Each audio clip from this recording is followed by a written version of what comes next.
खुदावंद यीशु मसीह के नाम से आप सबों को जय मसीह की। और आज के शुभ दिन के लिए हम यीशु मसीह का धन्यवाद करते हैं कि उसने हमें एक नया दिन दिया। और सच में परमेश्वर हमें आत्मिक रीति से एक दूसरे के लिए चिंता करने के लिए कहता है कि हम अपने आत्मिक जीवन की चिंता करें, क्योंकि यही आत्मिक जीवन हमें यीशु मसीह की उपस्थिति और उसके राज्य में लेकर के जाएगा।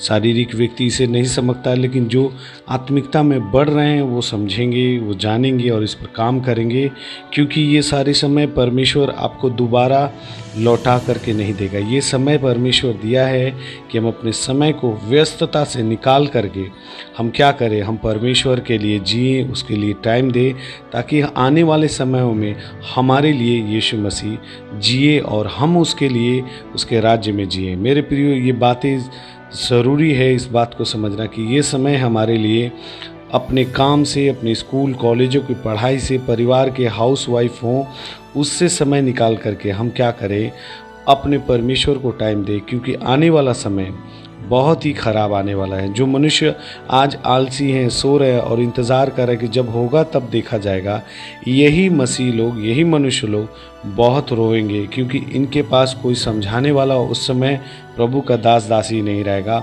कोई गाइड करने वाला नहीं रहेगा कि कैसे उन सारी विपत्तियों में बचेंगे। इसलिए मेरे प्रियो, ज़रूरी है आप परमेश्वर की उपस्थिति में रहिए, सीखिए, समझिए, जानिए, कुछ नई बातों को खोजने की कोशिश कीजिए, जिससे आपका परमेश्वर आपके जीवन में महिमा ले सके और आपको आशीषित करे, दान वरदानों से भरे ना भरे, आपको अपनी उपस्थिति से भरे, क्योंकि जब उसकी उपस्थिति आएगी तो दान वरदान ऑटोमेटिकली आपके जीवन में आएगी। मेरे प्रिय, यही बात समझने की ज़रूरत है। इसीलिए आज के वचन को आप और हम सीखेंगे। कई लोग प्रेयर करते हैं, कई लोग प्रार्थनाएं करते हैं, और कई लोग नहीं जानते हैं कि प्रेयर के विषय में। जानते हैं प्रेयर सामर्थ्य होता है, प्रेयर बंधनों को तोड़ सकता है, प्रार्थनाएं परमेश्वर से मांग सकते हैं, वो चीज़ें मिलता है। लेकिन आज कुछ बातें सिखाएंगे कि प्रेयर में हमारी अवस्था और स्थिति कैसी होनी चाहिए। जब आप और हम प्रेयर करते हैं, प्रार्थनाओं में जाते हैं, तो हमारी स्थिति कैसी होनी चाहिए। बहुत सारे लोग नहीं जानते हैं, 99% लोग ये नहीं जानते। बहुत कम ही लोग जो परमेश्वर को ढूंढते हैं या आत्मिक प्रभु के दास दासी हैं, जिनसे प्रभु बहुत बातें करता है, वही लोग जानते हैं कि कैसे परमेश्वर की उपस्थिति में जाकर उसको खुश करना है। लेकिन आज अपने जीवन का कुछ एक्सपीरियंस, कुछ अभ्यास कि कैसे आत्मिक जीवन में यीशु मसीह मुझे आज इतना ऊपर रखा है, जिस पर मैं घमंड करता हूँ कि यीशु मसीह मुझ नालायक, मुझ बेकार चीज़ को वो इस्तेमाल किया अपनी महिमा के लिए। मुझे सिखाया कि कैसे मेरी उपस्थिति में आना है, कैसे मुझे खोजना है। उसकी कुछ बातें मैं आपको थोड़ी सी आपको शेयर करना चाहता हूँ, पूरी नहीं, क्योंकि आप धीरे धीरे जैसे जैसे इस अवस्था में बढ़ेंगे, परमेश्वर अंश अंश करके आपको बहुत कुछ सिखाएगा। और जो कुछ मैंने सीखा है यीशु मसीह से, मैं वही चीज़ें आज आपको और आने वाले दिनों में सिखाऊंगा। इसलिए बड़े ध्यान से इस वचन को सुनिएगा और इस हो सके इसे बार बार सुनिएगा, ताकि ये चीज़ें सुनने से आपके जीवन में जो प्रार्थनाएं के प्रति स्थिति में कैसे जाना है, कैसे आत्मिक लोग परमेश्वर की उपस्थिति में जाते हैं, प्रार्थनाएं करते हैं, कैसे वो लोग परमेश्वर से बातें करते हैं, और कैसे मैं भी यानी आप लोग कैसे परमेश्वर से बातें कर सकते हैं और वो हमारी सुनेगा और हम उसकी सुनेंगे। ये बातों को आपको थोड़ी चीज़ें बतलाएंगे। इसके द्वारा आप ऐसे नहीं कि आप परमेश्वर से डायरेक्ट बात करने लगेंगे या वो आपसे बात करने लगेगा, नहीं। ये एक पद्धति मैं बतलाने जा रहा हूँ, एक क्या बोलूँगा, एक पैटर्न, क्योंकि बहुत सारे लोग आज परमेश्वर की उपस्थिति में जाना चाहते हैं, लेकिन उनको तरीका ही नहीं मालूम, मार्ग ही नहीं मालूम कि कैसे जाएं। तो आज मैं अपने आत्मिक जीवन की कुछ बातों को आपसे शेयर करना चाहूँगा कि कैसे प्रभु की उपस्थिति में जाया जाए और प्रार्थना के समय में क्या क्या करना चाहिए। इन सारे कामों को करने से कैसे परमेश्वर हमारे उसी घर में जहाँ हम प्रेयर करते हैं, कहीं भी वहाँ पर उसकी उपस्थिति बन जाए।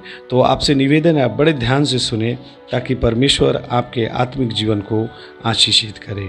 मेरे प्रियो, आज मैंने एक वचन लिया है जो भजन संहिता उसकी 150 अध्याय उसकी दूसरा वचन है। यदि आप पढ़ेंगे तो वहाँ लिखा है, उसके पराक्रम के कामों के कारण उसकी स्तुति करो और उसकी अत्यंत बड़ाई के अनुसार उसकी महिमा करो। भजन संहिता उसके 150 अध्याय उसके दूसरे वचन में साफ रीति से लिखा है कि उसके पराक्रम के काम जो उसने आपके और हमारे जीवन में किया है, वो उसके कारण उसकी स्तुति करो और उसकी अत्यंत बड़ाई के अनुसार उसकी स्तुति करो।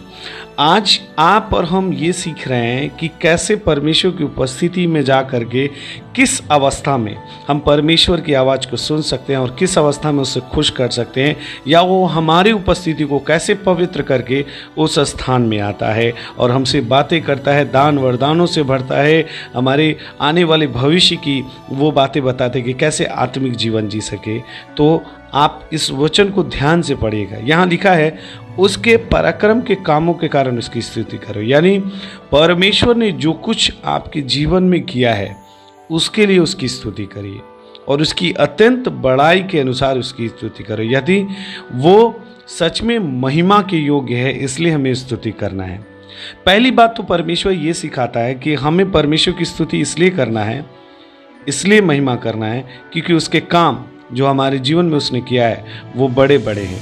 हो सकता है आप अपने जीवन में कभी बुखार, सर्दी, खांसी या कुछ कर्ज से आप मुक्ति पा ले रहे हैं, उसके लिए आप गवाहियाँ दे रहे हैं, लेकिन आप ये बात सोचिए जब माँ के गर्भ में एक छोटे से बीज से लेकर के आज एक खुदावंद यीशु हम एक अच्छा शरीर, जैसे भी हम ऊंचाई, कद या रंग रूप के हों, इससे कोई मायने नहीं रखता है। सब परमेश्वर अपने स्वरूप में आपको रचा है, आप सुंदर हैं।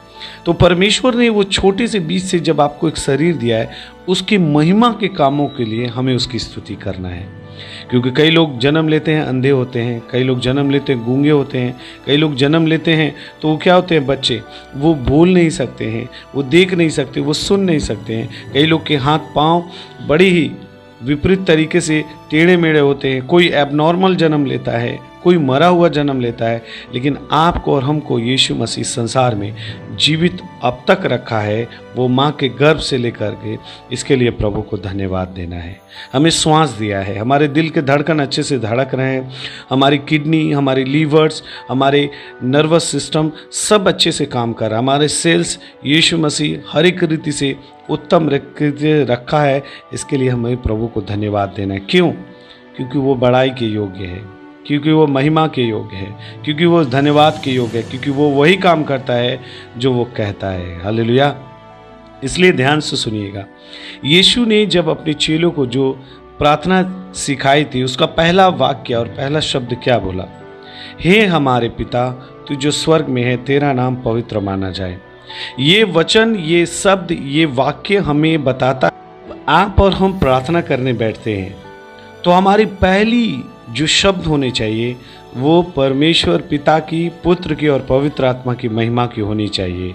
यानी जब आप प्रार्थना करने बैठते हैं तो आपका समय जब शुरू होता है, जैसे अभी बहुत सारे लोग केबीसी देखते हैं, वहाँ पर बोलता है कि आपका समय शुरू होता है, अब वहाँ तो कुछ समय दिए जाते हैं, लेकिन जब आप और हम आत्मिक रीति से प्रभु की उपस्थिति में बैठते हैं, सांसारिक रीति से नहीं, जैसे केबीसी में बोलता है, जब आत्मिक रीति से बैठते हैं तो प्रार्थना के समय में आपको पहले शब्दों को क्या करना है? खुदावंद की स्तुति महिमा से शुरू करनी है, उसके चरित्र से शुरू करना है। हे पिता, यानी उसको आदर, सम्मान और महिमा देना है। आप जो स्वर्ग में, उसके स्थान को बताना है और उसके चरित्र को, उसके गुण को, कि तेरा नाम पवित्र माना जाए। ये हमें स्तुति के साथ प्रार्थना को शुरू करना का एक तरीका बताता है कि जब आप और हम प्रार्थना करते हैं, आप करते भी होंगे, गीतों को गाते होंगे, आप फिर प्रार्थनाएं करते होंगे, ये सारी चीज़ें आप सीखे हैं, लेकिन कुछ बातें हम आगे भी बताएंगे। स्तुति के साथ प्रार्थना को शुरू करना हमारे जीवन में क्या करता है? बाइबल में लिखा है कि जब महिमा की जाती है तो बंधने तोड़ा जाता है। जब पौलुस और सिलास जेल में थे, उन्होंने महिमा की और बाइबल में लिखा है कि उनके यहाँ भूकंप हुआ और जेल हिल गई और उनकी बेड़ियाँ खुल गई। बाइबल साफ रीति से बता, जब दानियल को की बात न मानने पर शेर की गुफाओं में जो भूखे थे उनमें डाल दिया गया, तो उसने उस क्षण उन परिस्थितियों में खुदावंद यीशु मसीह की स्तुति की और उसकी स्तुति करने के कारण ही परमेश्वर एक दूत को भेजा जो शेरों के मुंहों को बंद करके रखा और परमेश्वर दानियल की इस प्रकार रक्षा की। ध्यान से सुनिए, जब आप और हम प्रार्थनाएं करते हैं तो स्तुति क्या करता है? स्तुति परमेश्वर की महिमा करता है, और जब परमेश्वर की महिमा करता है तो हमें प्रार्थना के उस समय में वो क्या करता है, हमें और आत्मा सिखाता है। यदि आप रोमियो 8 अध्याय 26 वचन पढ़े, वहाँ इसी रीति से आत्मा भी हमारी दुर्बलता में सहायता करता है, क्योंकि हम नहीं जानते कि प्रार्थना किस रीति से करना चाहिए, परंतु आत्मा आप ही ऐसी आहें भर भर के जो बयान से बाहर है हमारे लिए विनती करता है। मेरे प्रियो, जब आप प्रार्थनाओं में स्तुति महिमा करते हैं तो क्या होता है, एक इन्वायरमेंट बनता है, एक वातावरण बनता है जहाँ परमेश्वर अपनी उपस्थिति को इसलिए लाता है क्योंकि वो आपके जीवन से, आपकी आराधना से, जो आत्मा और सच्चाई से, यूहन्ना 4 अध्याय 23-24 में लिखा है कि उसके आराधना करने वाले को आत्मा और सच्चाई से करना चाहिए क्योंकि वो आत्मा है। जब आत्मिक रीति से आप आराधनाएं करते हैं तो वो क्या करता है, वो आपके जीवन में अपनी उपस्थिति देखता है कि आप पवित्र हो रहे हैं, यीशु के लहू से अपने आप को धो रहे हैं और सच्चाई से आराधना कर रहे हैं, आप आत्मिक बन रहे हैं। वो अपनी आत्मा, अपनी रूह को भेजता है कि आप पवित्र आत्मा के द्वारा उसकी आराधना करें। और जब आप परमेश्वर की आत्मा की उपस्थिति बन जाता है पवित्र आत्मा के द्वारा, तो परमेश्वर अपनी उपस्थिति लाता है। तो आप बोलेंगे पिता अलग है क्या, पवित्र आत्मा अलग है कि वो आकर आगे उस इन्वायरमेंट को, उस वातावरण को तैयार करता है? नहीं, परमेश्वर हर चीज़ को व्यवस्थित रीति से करता है। जब आप उसकी उपस्थिति में प्रार्थनाएं करते हैं, स्तुति करते हैं, तो परमेश्वर अपनी उस उपस्थिति में आने के लिए जो आपका है, जो अशुद्ध है, उसको अपनी आत्मा के द्वारा, यीशु के लहू के द्वारा शुद्ध करता है। और वो जब शुद्ध हो जाता है तो लिखा है इसी रीति से आत्मा भी हमारी दुर्बलता में सहायता करे। यानी जब परमेश्वर का आत्मा आता है तो आपको, जो आप दुर्बल होते हैं, वो बलवान बना देता है। क्योंकि हम जब प्रार्थना में बैठते हैं हम निसहाय होते हैं, हम निरुत्तर होते हैं, हमारे पास कोई उत्तर, कोई सहायता नहीं होता है। हम प्रार्थना और सहायता के लिए हम मांगते हैं कि हमें परमेश्वर ये चाहिए, वो चाहिए, मिनिस्ट्री में हो या पारिवारिक जीवन में हो। लेकिन परमेश्वर कहता है कि जब इसी रीति से हम अपने आप को उसकी स्तुति में ढालते हैं, उसकी आत्मा में हम ढलते जाते, उसके सांचे में बनते जाते हैं, तो वो क्या करता है, अपनी आत्मा के द्वारा जब हम निर्बल होते हैं तो हमें बलवान बनाता है। जब हम अशुद्ध होते हैं वो हमें शुद्ध बना देता है। और जब हम परमेश्वर की उपस्थिति के उस वातावरण को, उस एनवायरनमेंट को पवित्र बना करके रखते हैं, जो परमेश्वर अपनी आत्मा को भेजने के द्वारा करता है, तब परमेश्वर हमारे जीवन में आकर के क्या करता है, उस पवित्र आत्मा की उपस्थिति के द्वारा, क्योंकि बाइबल में लिखा है जहाँ उसके नाम से 2 या 3 बैठते वो वहाँ होता है। यानी जहाँ पवित्र आत्मा होता है वहाँ पिता और पुत्र भी होता है, जहाँ पिता होता है वहाँ पुत्र और पवित्र आत्मा भी होता है। जब ये त्रिएक परमेश्वर आते हैं तो हमें प्रार्थना किस रीति से करना चाहिए हमें सिखाते हैं। और लिखा है आत्मा आहें भर भर के रोमियो 8 अध्याय 26 वचन में हमें बयान से बाहर हमारे लिए विनती करता है। वो खुद हमारे लिए विनती करता है, वो हमारे अंदर आता है, वो हमारी उपस्थिति में आकर के हमें क्या करता है, प्रार्थना कैसे करनी चाहिए वो सिखाता है। हालेलुया। इसलिए मेरे प्रिय, जब आप प्रार्थना करते हैं तो आप जब स्तुति करते हैं तो ऐसे नॉर्मली 1-2 गीत मत गाइए, क्योंकि ये फॉर्मेलिटीज़ है। जब आप गाते हैं तो आत्मा और सच्चाई से कीजिए। जैसे एक बच्चा जब पढ़ता है तो जब वो पढ़ाई करता है तो उस समय को उसको क्या करना चाहिए, पढ़ाई में लगाना चाहिए, क्योंकि ये समय फिर लौट के नहीं आएगा। हो सकता है शाम आएगा, सुबह आएगा, दोपहर आएगा, कल, लेकिन ये समय अगर अच्छी रीति से याद कर लेगा तो वो हर समय परीक्षा के लिए तैयार रहेगा। जब भी कोई पूछेगा, क्लास का टीचर हो या कोई व्यक्ति, वो तुरंत जवाब देगा। वैसे ही जब आप परमेश्वर की उपस्थिति में जाते हैं, जब आप प्रार्थनाएं करते हैं, स्तुति करते हैं और परमेश्वर की उपस्थिति बन जाती है, तो परमेश्वर आपके लिए क्या करता है, खुद आपके अंदर उपस्थित होता है। क्योंकि आपका आत्मिक जीवन बन जाता है, आपका जीवन सिंहासन के रूप में बन जाता है। वो आप में आकर आपको कैसे और किन बातों के लिए प्रार्थना करना है ये वो सिखाता है। हमें प्रार्थना के समय, कुछ समय जो समय शुरू होता है उसमें स्तुति में समय बिताना चाहिए। हड़बड़ाना नहीं चाहिए, फॉर्मेलिटीज रीति से स्तुति नहीं करना चाहिए। 1-2 गीत गा लिए। परमेश्वर जैसे आपको लीड करता है, अगुवाई कर रहा है, वैसे आप इसकी स्तुति कीजिए। हो सकता है आप जो गीत पसंद कर रहे हो उससे परमेश्वर की उपस्थिति ना आए, नहीं, लेकिन जब आप एक गीत गाते हो अपनी इच्छा के अनुसार कि ये गीतें मैं गाऊंगा प्रार्थनाओं, तो परमेश्वर आपको एक और, आपको जाना हुआ, आपको दिमाग में जो है, सोच में, उस गीत को देगा कि इस गीत को गा। और जब आप उस गीत को गाते हैं फिर एक और नया गीत है। हो सकता है ये आपको आधा घंटा, 1 घंटा आपको कंटिन्यूअस ये स्तुति, आराधना, वर्शिप चलता रहे जब आप प्रार्थनाओं में बैठते हो। लेकिन जैसे जैसे आप स्तुति महिमा करते जाएंगे, वो अपनी आत्मा से आपको शुद्ध और अपने लहू से यीशु आपको शुद्ध करता जाएगा। और जब आप शुद्ध हो जाएंगे तो वो आपसे मिलने आएगा। इन क्षणों में, इन समयों में हमें केवल परमेश्वर को महिमा देना चाहिए। अब ये नहीं कि हम आत्मा से भर गए, अन्य अन्य भाषाएं बोलने लगे हैं तो हम प्रार्थनाएं करना चालू कर दें, हम प्रभु से मांगना चालू कर दें। नहीं, इन समय में भी जब आप आराधना करते हैं, अन्य अन्य भाषाओं से भर जाते हैं, परमेश्वर की उपस्थिति से, पवित्र आत्मा से, और आपके शब्दों में परिवर्तन आने लगता है, तो क्या करना चाहिए? उन अन्य अन्य भाषाओं के द्वारा प्रभु की महिमा देना चाहिए। इसीलिए मेरे प्रियो, आज बहुत सारे लोग प्रार्थना करते हैं, उनकी प्रार्थनाओं में क्या होता है? वो गीतों को गाते हैं और फिर प्रार्थनाओं को कर करके ख़त्म कर देते हैं। नहीं, जब आप गीतों को गा रहे हैं, स्तुति, महिमा, प्रेज एंड वर्शिप कर रहे हैं, तो आप एक गीत को गा करके फिर दूसरे गीत को गाइए। परमेश्वर की उपस्थिति खोजने की कोशिश कीजिए कि प्रभु मैं ये गीत गा तो रहा हूँ, लेकिन प्रभु इसमें उपस्थिति, आप मुझे मेरे ही जाना हुआ एक गीत दीजिए जिससे आप उस गीत के द्वारा खुश होते हैं और मैं गाऊं तो प्रभु आपकी उपस्थिति। और देखिएगा, आप वो गीत को जब गाएंगे ना जो परमेश्वर की ओर से देगा, तो वो थोड़े से शब्द में ही आप क्या होगा?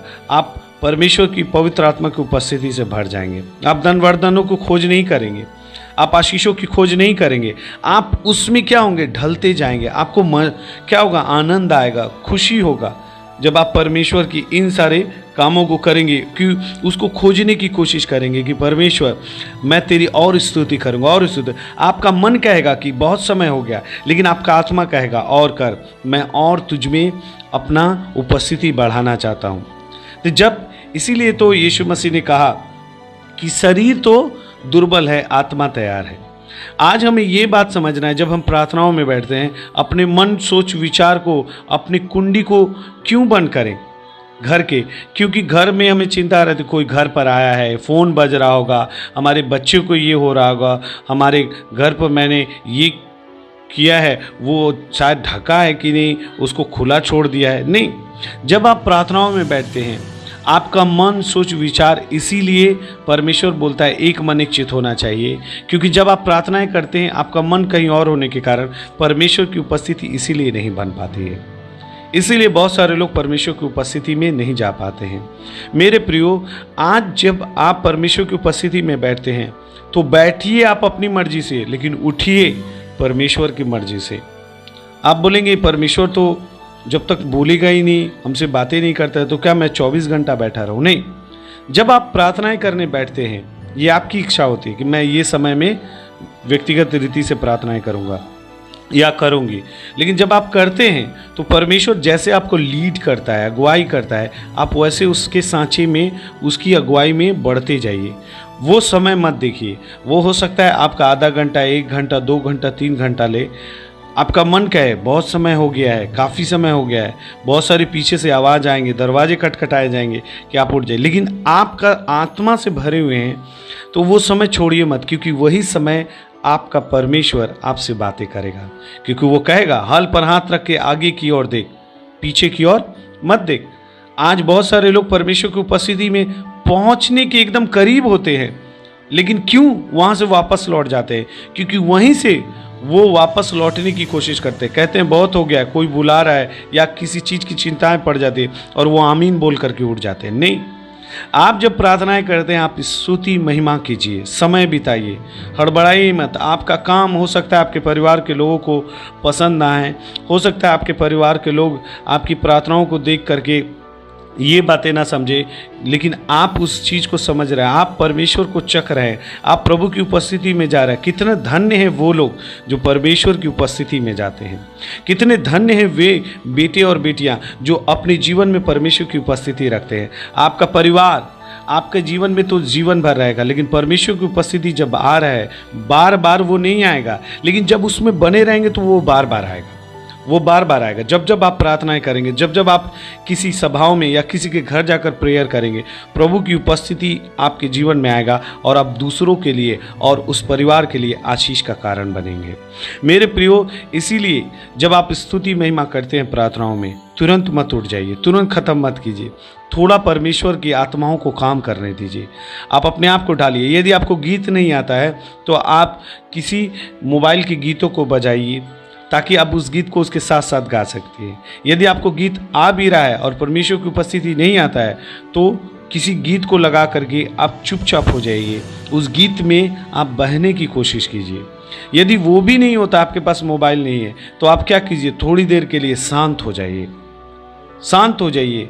हो सकता है वो आधा घंटा हो, 1 घंटा हो, जितना आपको अगुवाई हो रहा है, शांत हो जाइए। और दुनिया की बहुत बुरे बुरे सोच आएंगे जब आप शांत होंगे, लेकिन बाइबल में लिखा है यशायाह उसके 40 अध्याय 31 वचन में, जो यहोवा की बाट जोते हुए नया बल पाते हैं।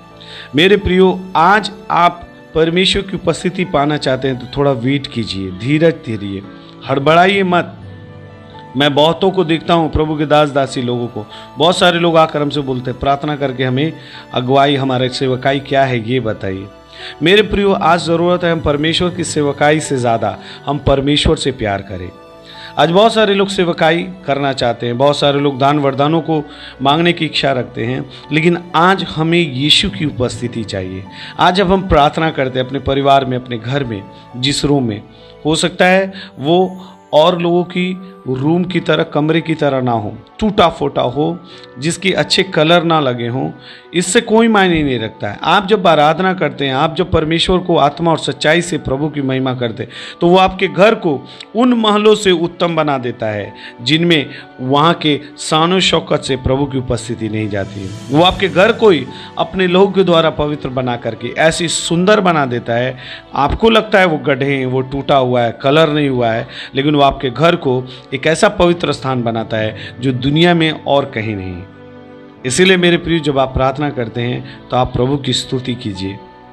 इन समयों में केवल परमेश्वर को महिमा दीजिए। दूसरी बात, यदि दूसरे शब्दों में हमारी प्रार्थना की जो समय होता है, पहला अंश स्तुति होनी चाहिए। स्तुति क्या है? स्तुति क्या है? दूसरी चीज मैं आपको समझा रहा हूं, ध्यान से सुनिएगा। कई लोग स्तुति क्या है ये नहीं जानते। स्तुति गीतों को गाना समझते हैं।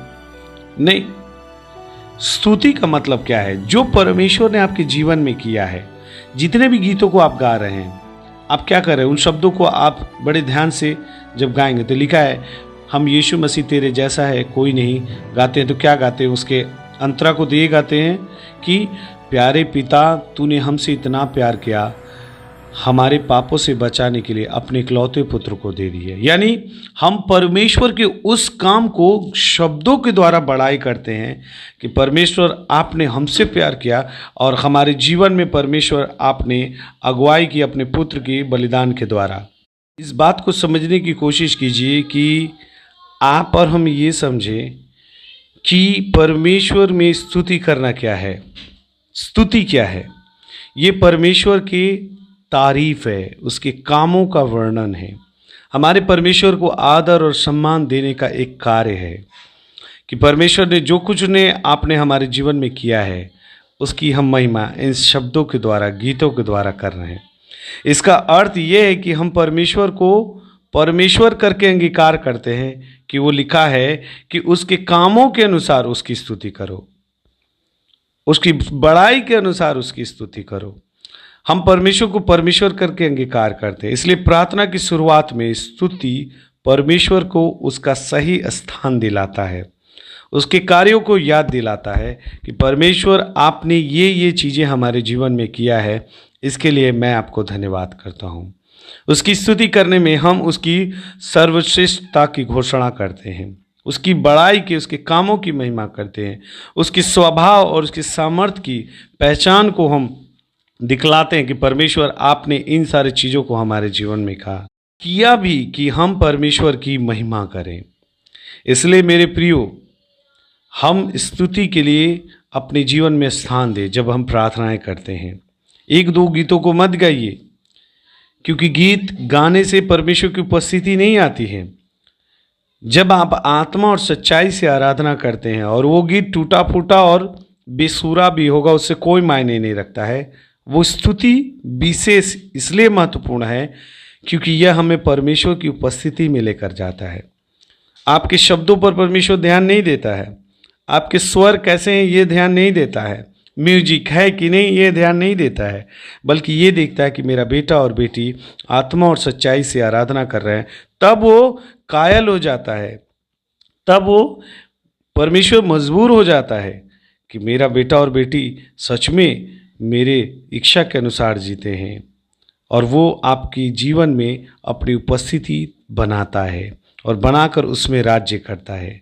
परमेश्वर के आराधना के लिए ज़रूरी है कि हमारा केंद्र अपने आप पर से हटकर परमेश्वर पर स्थापित हो। प्रभु हमें क्या चाहिए क्या नहीं चाहिए, मेरे परिवार में बेटे और बेटियों का विवाह होगा, मेरे भाई का विवाह होगा, मेरे परिवार में मेरी खुद की पारिवारिक समस्याएं हैं, मेरे माँ बाप के जीवन में समस्याएं हैं, मेरे मिनिस्ट्री में समस्याएं हैं। जो भी समस्याएं लेकर आप परमेश्वर के पास में आते हैं, इन सारी समस्याओं से अपने आप को हटाकर परमेश्वर पर अपना ध्यान केंद्रित कीजिए।